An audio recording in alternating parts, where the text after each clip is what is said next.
हर साल बस 1000 पोस्ट आते हैं और उसमें एप्लीकेशन रफली 14 से 15 लाख पर ईयर आते हैं। तो अगर आप स्टैटिस्टिक्स देखो तो सक्सेस रेट लाइक 0.1% है बस। अगर आपकी फैमिली बैकग्राउंड अच्छा है, आपको फाइनेंशियल सपोर्ट अच्छा है, तो आप 3-4 अटेम्प्ट तक सस्टेन कर सकते हो।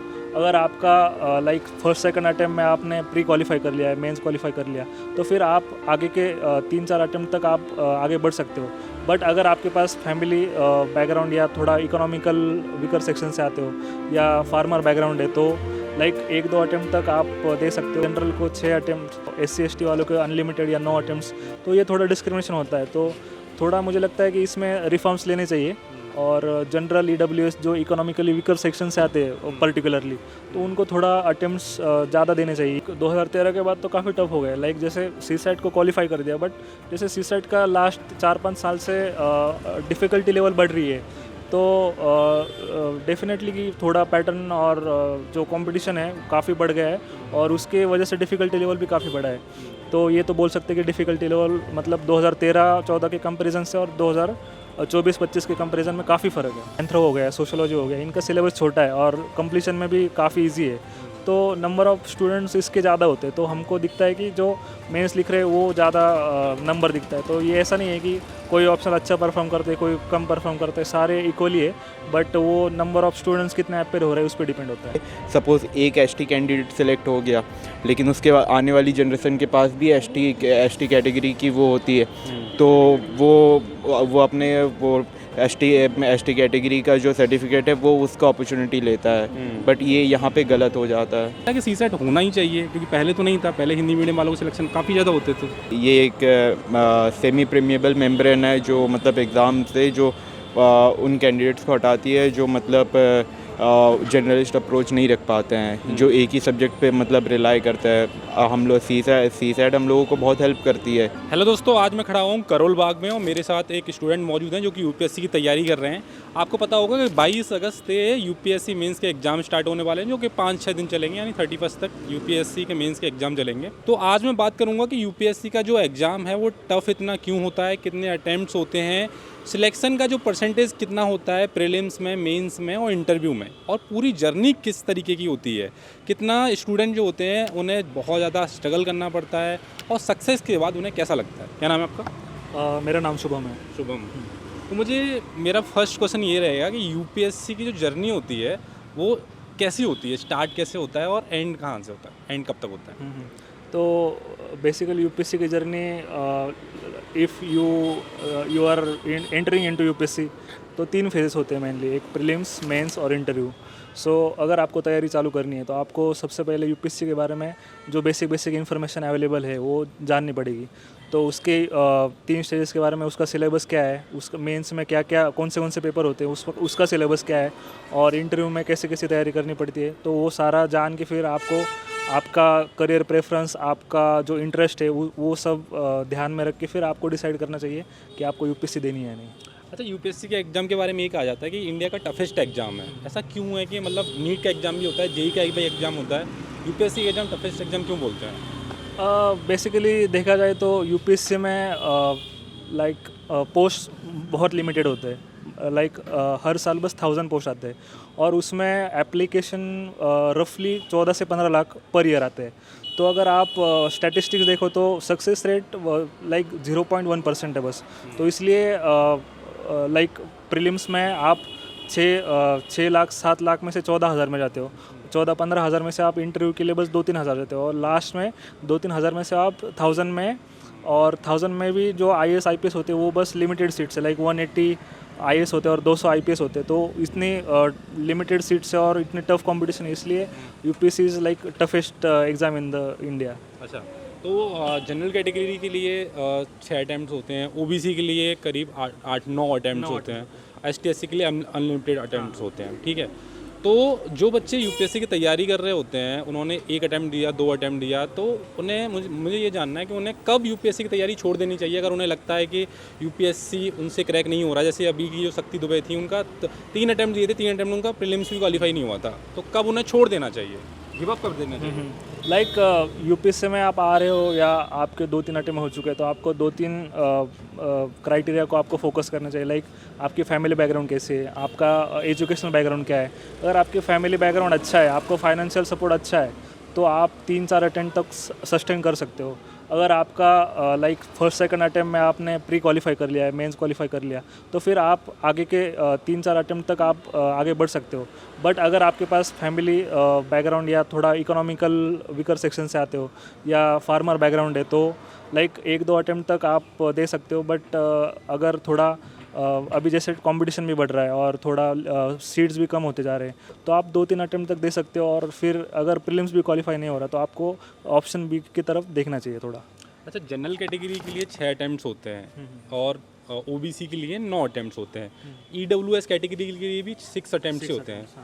इकोनॉमी वीकर सेक्शन वाले जनरल कैटेगरी के लिए 6 अटैम्प्ट, कहीं ऐसा नहीं लगता कि कहीं ना कहीं ये डिस्क्रिमिनेशन है कि अगर आप इकोनॉमी वीकर सेक्शन से भी आते हो, कमज़ोर तबके से हो, आप इकोनॉमिक काफ़ी वीक हो, तब भी आपको 6 अटैम्प्ट दिए जा रहे हैं, जबकि ओबीसी में 9 अटैम्प्ट दिए जाते हैं। लाइक अभी ये मतलब गवर्नमेंट का जो रिजर्वेशन कोटा है वो तो पहले से चलता आ रहा है, तो वो गवर्नमेंट के जो रूल्स रेगुलेशन है उसको तो हम कुछ नहीं कर सकते।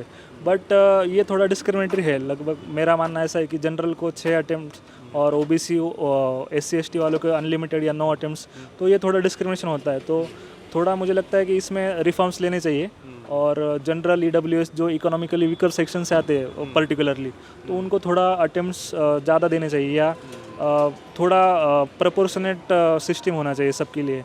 इसके कारण क्या होता है कि जैसे जनरल वालों को 6 अटेम्प्ट होते हैं, 4-5 अटेम्प्ट के बाद फिर एग्जॉस्ट हो जाते हैं अटेम्प्ट, तो थोड़ा डिप्रेशन आने लगता है, थोड़ा प्रेशर आने लगता है।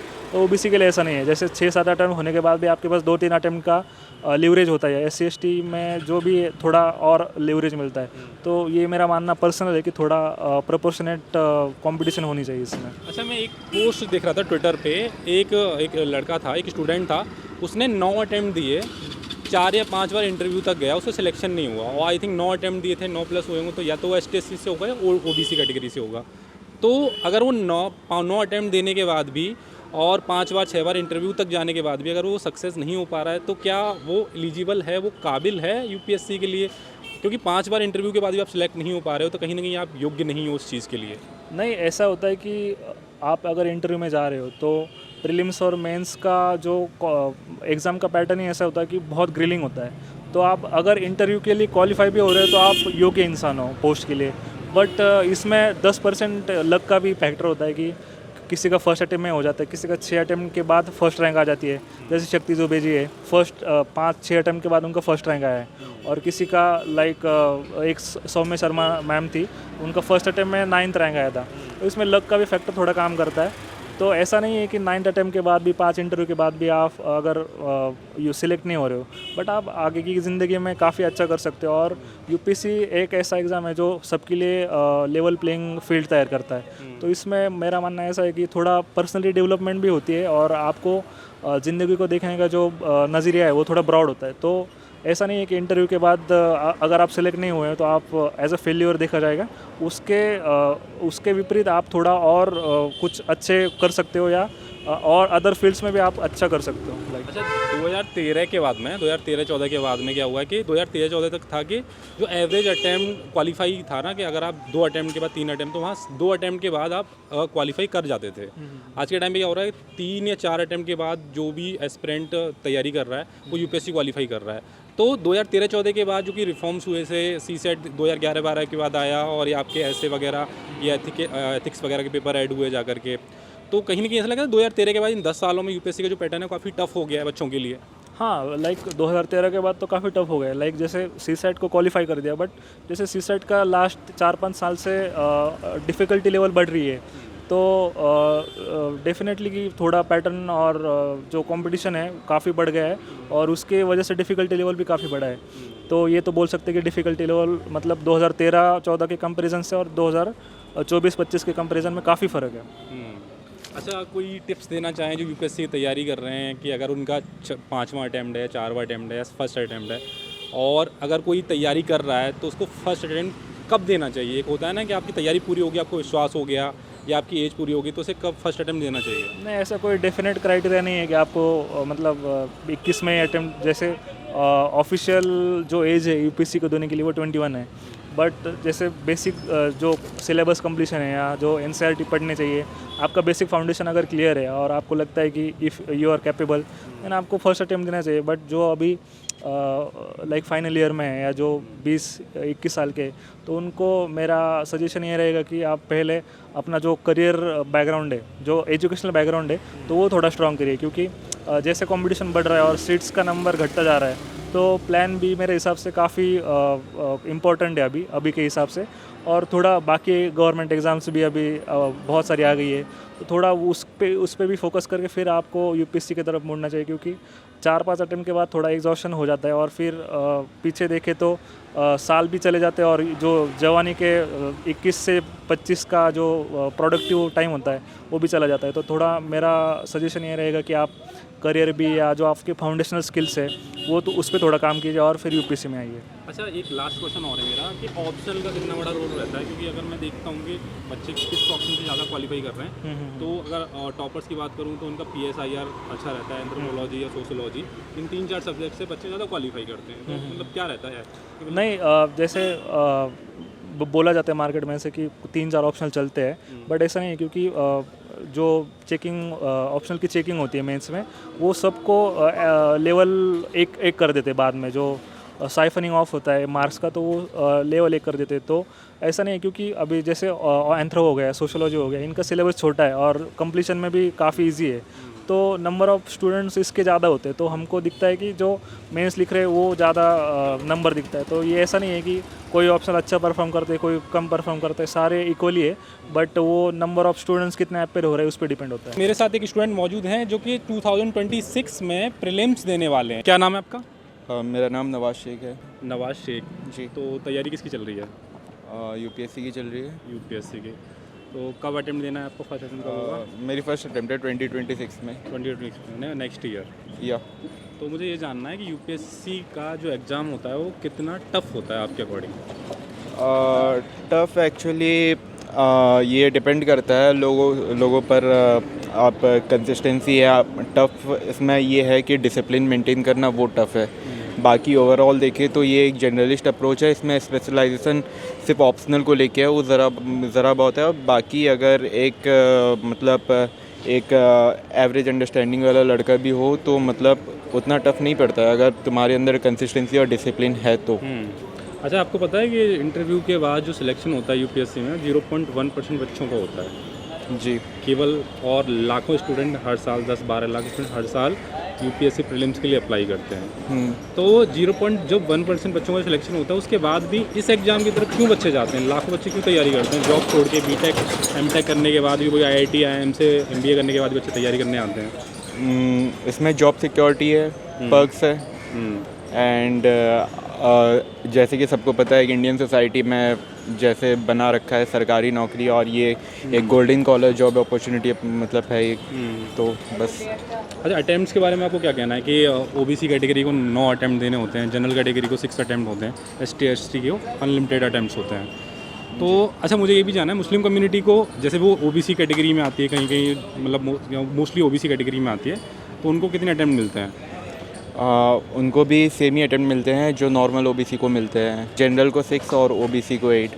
OBC को 8। मैं क्लियर कर देता हूँ कि जो जनरल कैटेगरी के जो अटैम्प्ट्स होते हैं वो 6 अटैम्प्ट्स होते हैं जी, और OBC कैटेगरी को 9 अटैम्प्ट्स मिलते हैं। अच्छा, ST SC को अनलिमिटेड अटैम्प्ट्स मिलते हैं, तो वो नहीं लगा जनरल और OBC कैटेगरी के साथ और EWS कैटेगरी के साथ कहीं ना कहीं अनफेयर है ये? एक्चुअली देखा जाए ये एक ओपन एंडेड क्वेश्चन है, ठीक है। अगर एक तरफ देखा जाए SC ST जो हैं किस बैकग्राउंड से आते हैं, ठीक है, उन ट्राइब्स को कहीं कहीं पे उतनी सारी अपॉर्चुनिटीज़ नहीं मिलती है जितना हम लोगों को मिला है, ठीक है। और तो इन्हें अटेम्प्ट्स अगर ज़्यादा दे रहे हैं तो इसमें कोई हर्ज नहीं है। और दूसरी चीज़ अगर ये देखा जाए, सपोज़ एक ST कैंडिडेट सेलेक्ट हो गया, लेकिन उसके बाद आने वाली जनरेशन के पास भी ST कैटेगरी की वो होती है, तो वो अपने वो ST कैटेगरी का जो सर्टिफिकेट है वो उसका अपॉर्चुनिटी लेता है, बट ये यहाँ पे गलत हो जाता है। अच्छा, हिंदी मीडियम के स्टूडेंट मोस्टली ये कहते हैं कि CSET आने की वजह से ना, जैसे 2013 के बाद 2011, 12, 13 के बाद में ना क्वालिफाइंग होता है एक तो CSET, बट क्वालिफाइंग होने के बाद भी वो प्रीलिम्स में ही छट जाते हैं, मेंस तक नहीं पहुंच पाते हैं। तो सी सेट की वजह से, क्योंकि क्वालिफाइंग होता है तब भी उस बच्चे मेंस तक नहीं पहुंच पाते हैं, तो लगता है कि सी सेट होना ही चाहिए, क्योंकि पहले तो नहीं था, पहले हिंदी मीडियम वालों के सिलेक्शन काफ़ी ज़्यादा होते थे। ये एक सेमी प्रीमिएबल मेम्ब्रेन है जो मतलब एग्ज़ाम से जो उन कैंडिडेट्स को हटाती है जो मतलब जनरलिस्ट अप्रोच नहीं रख पाते हैं, जो एक ही सब्जेक्ट पे मतलब रिलाई करता है। हम लोग सी सेट हम लोगों को बहुत हेल्प करती है ओवरऑल लाइफ में भी, ठीक है। तो सी सेट होना ही चाहिए। तो एक मतलब जनरल सी बात है कि मतलब इतना ये जो उसमें न्यूमेरिकल्स आते हैं और फिर जो ग्रामर्स होते हैं, ठीक है, और रीजनिंग होती है, ये एक मतलब एक नॉर्मल स्टूडेंट के अंडरस्टैंडिंग के ऊपर बेस्ड है। अगर वो सी सेट क्वालिफाई नहीं कर पा रहा है तो मेंस कैसे ही लिखेगा।